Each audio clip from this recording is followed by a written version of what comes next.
Salam sejahtera bagi kita semua. Selamat malam. Bagaimana kabar di sepanjang hari ini? Di mana kita pada hari ini merayakan hari kenaikan Tuhan Yesus Kristus ke sorga. Kita akan masuk di dalam persekutuan dengan Tuhan Yesus. Dalam program Night Call malam hari ini kita bersatu di dalam doa untuk mohon bimbingan Roh Kudus. Kita berdoa. Terima kasih Allah Bapa dalam Kristus Yesus. Kami boleh kembali dipersekutukan saudara bersaudara dalam satu iman dalam program Night Call. Bahkan saat ini kembali Engkau menganugerahkan kesempatan yang paling indah untuk kami pribadi lepas pribadi boleh lagi dipersekutukan dengan Yesus Kristus, firman Allah yang hidup. Bimbing kami dengan Roh-Mu yang kudus untuk memampukan kami memahami dan memberlakukan sabda kebenaran firman Allah dalam kehidupan beriman kami sehari-hari. Amin. Bapak Ibu, saudara-saudari yang Tuhan Yesus kasihi, kita akan merenungkan firman Tuhan malam hari ini yang didasari oleh pembacaan Alkitab dari kitab Injil Yohanes pasal 20 ayat 24 sampai dengan ayat 29. Yohanes pasal 20 ayat 24 sampai dengan ayat 29. Perikopnya diberi judul oleh Lembaga Alkitab Indonesia, Yesus menampakkan diri kepada Thomas. Tetapi Thomas, seorang dari ke-12 murid itu, yang disebut Didimus, tidak ada bersama-sama mereka ketika Yesus datang ke situ. Maka kata murid-murid yang lain itu kepadanya, "Kami telah melihat Tuhan." Tetapi Thomas berkata kepada mereka, "Sebelum aku melihat bekas paku pada tangannya, dan sebelum aku mencucukkan jariku ke dalam bekas paku itu, dan mencucukkan tanganku ke dalam lambungnya, sekali-kali aku tidak akan percaya." 8 hari kemudian, murid-murid Yesus berada kembali dalam rumah itu, dan Thomas bersama-sama dengan mereka. Sementara pintu-pintu terkunci, Yesus datang dan ia berdiri di tengah-tengah mereka dan berkata, "Damai sejahtera bagi kamu."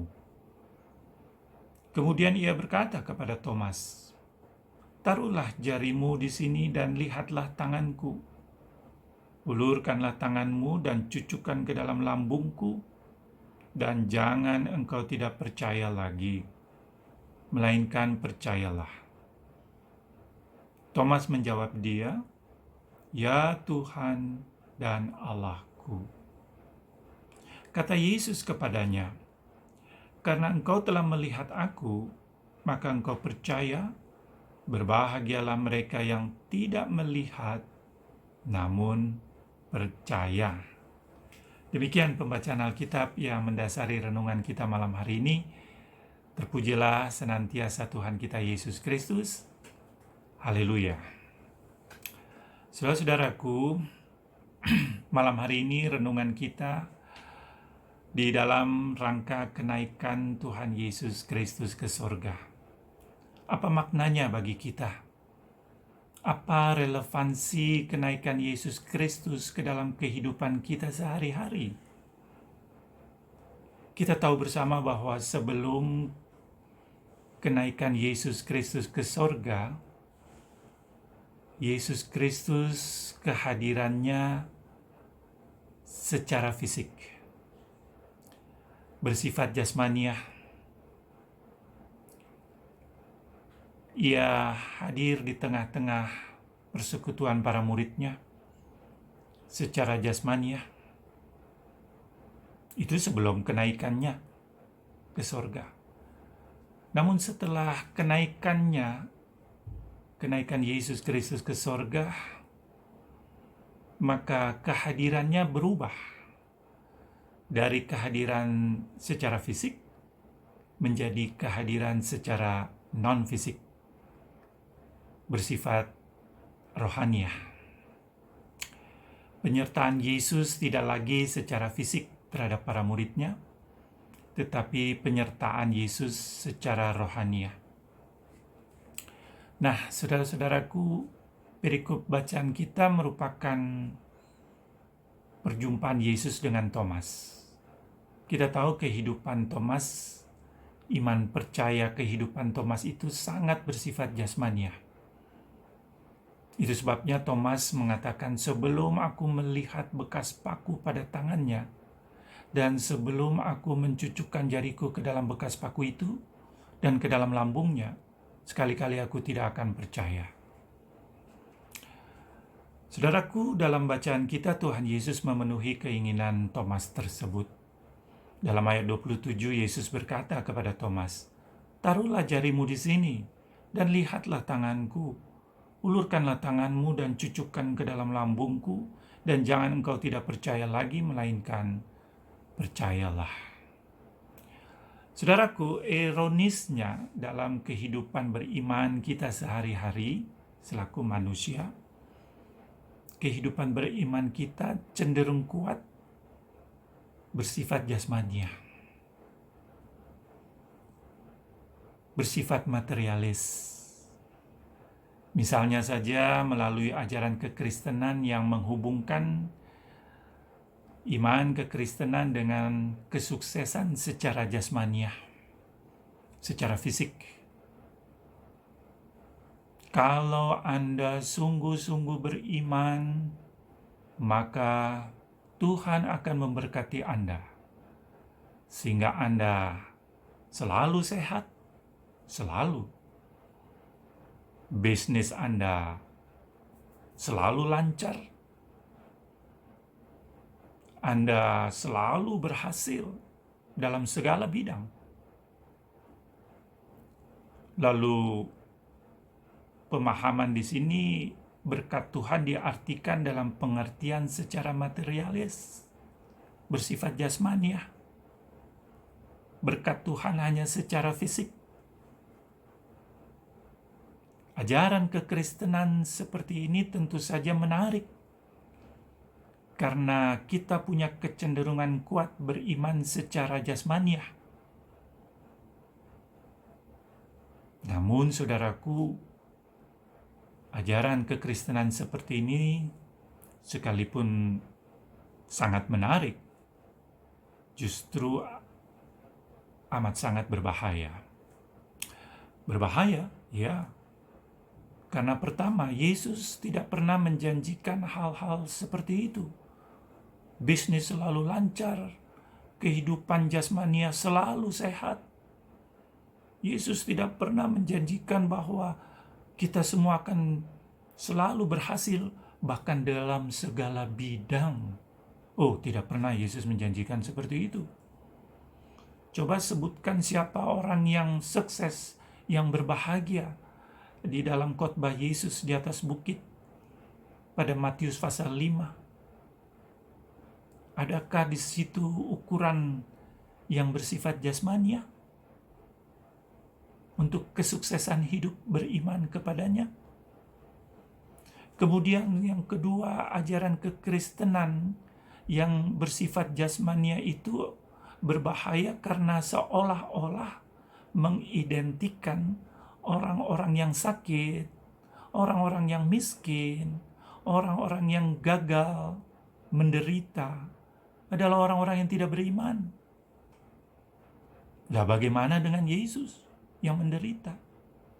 Apa Yesus orang yang tidak beriman atau kurang beriman? Saudaraku yang Tuhan Yesus kasihi, kehidupan beriman yang bersifat jasmania, yang bersifat materialis, tidaklah salah. Tapi jenis kehidupan beriman seperti ini adalah kehidupan berimannya anak-anak. Anak-anak kehidupan berimannya sangat bersifat jasmania. Itu sebabnya pemberitaan firman-Nya perlu didukung dengan alat-alat peraga. Tapi bagi orang yang dewasa, kehidupan beriman harus beralih dari kehidupan beriman yang bersifat jasmania kepada kehidupan yang beriman yang secara rohaniah. Kehidupan beriman yang secara rohaniah paling tidak mau mengatakan kepada kita, ayo mari kita sadari, bahkan kita hayati penyertaan Tuhan, kehadiran Tuhan yang tidak lagi secara fisik dalam kehidupan kita. Ia senantiasa hadir, menyertai kehidupan kita secara rohania. Mari kita merayakan kehadirannya, penyertaannya yang senantiasa dalam kehidupan kita, dengan senantiasa mengucap syukur kepadanya dalam segala hal. Dan nyatakanlah ungkapan syukur kita itu melalui segala aktivitas kegiatan hidup kita. Tuhan memberkati kita sehingga kita senantiasa dapat bersyukur dalam segala hal, untuk kita beraktivitas dengan satu tujuan, agar Tuhan Yesus dipermuliakan. Amin. Mari kita berdoa. Terima kasih Allah Bapa dalam Kristus Yesus. Engkau hadir menyertai kami tidak lagi secara fisik atau bersifat jasmania, tetapi bersifat rohania. Mampukan kami dengan Roh-Mu yang kudus untuk meyakini kehadiran penyertaan-Mu itu, menghayatinya dan merayakannya dengan penuh sukacita yang diungkapkan dalam ungkapan syukur senantiasa dalam segala hal, melalui segala aktivitas kegiatan hidup kami. Sehingga apapun yang kami lakukan, semua tertuju untuk memuliakan dan mengagungkan kebesaran nama-Mu.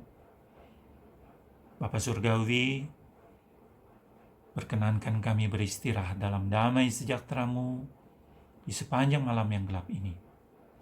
Terima kasih atas kasih setia-Mu di sepanjang hari ini, dari pagi hingga malam yang semakin larut. Selamatkan lagi kami semua melewati kehidupan di sepanjang malam yang gelap ini, lalu anugerahkan lagi satu kehidupan yang baru, tentu dengan berkat rahmat-Mu yang baru untuk menguatkan dan menyegarkan lagi seluruh keberadaan hidup kami, memulihkan kami, bahkan memperbaharui, menciptakan lagi kami secara baru, dan menganugerahkan lagi kesempatan untuk kami boleh menerima anugerah pertobatan daripada-Mu. Inilah seruan doa dan ungkapan syukur kami kepada-Mu Bapa, di dalam nama anak-Mu Yesus Kristus, Sang Gembala yang baik, penjaga kami yang tidak pernah terlelap. Kami berdoa dan mengucap syukur kepada-Mu ya Allah, Bapa dalam kerajaan sorga. Amin. Selamat beristirahat. Tuhan Yesus memberkati kita semua.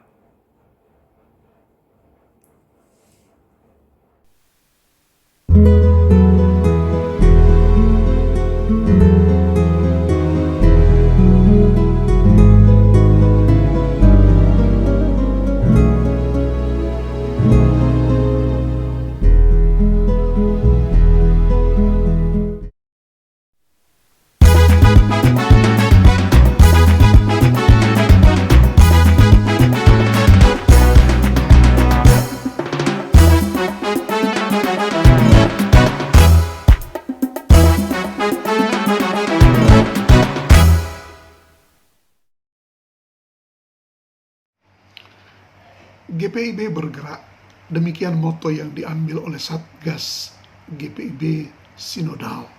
Kami sudah berbuat banyak menanggulangi dampak COVID-19. Namun masih banyak juga yang membutuhkan. Karena itu kami menghimbau warga jemaat ataupun simpatisan untuk boleh berpartisipasi dalam penanggulangan dampak COVID-19 ini. Dengan segala sukacita partisipasi saudara-saudara kami sambut. Terima kasih, Tuhan memberkati.